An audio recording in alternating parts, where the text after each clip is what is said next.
Basi Sarai mkewe Abramu hakumzalia mwana, naye alikuwa na mjakazi Misri, jina lake Hajiri. Sarai akamwambia Abramu, basi sasa Bwana amenifunga tumbo nisizae, umwingilie mjakazi wangu, labda nitapata uzao kwa yeye.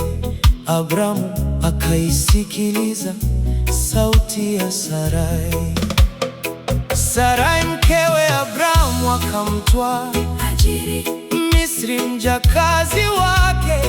baada ya kukaa Abramu katika nchi ya Kanaani miaka 10, akampa Abramu mumewe awe mkewe. basi akamwingilia Hajiri, Naye akapata mimba.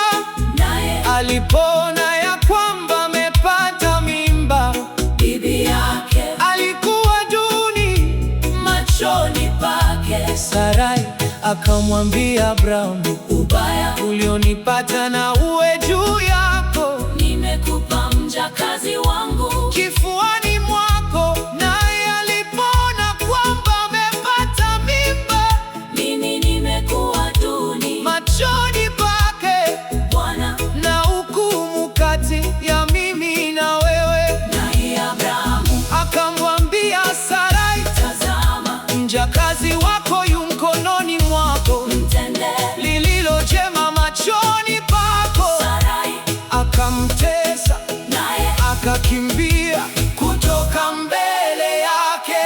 Malaika wa Bwana akamwona kwenye chemchemi ya maji, katika jangwa, chemchemi iliyoko katika njia. ya kuendea Shuri. Akamwambia, Hajiri, wewe mjakazi wa Sarai, unatoka wapi? nawe unakwenda wapi? Akanena, Nakimbia mimi kutoka mbele ya bibi yangu Sarai.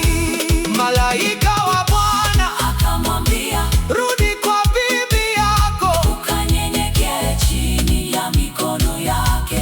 Malaika wa Bwana Akamwambia, hakika nitauzidisha uzao wako, wala hautahesabika kwa jinsi. utakavyokuwa mwingi.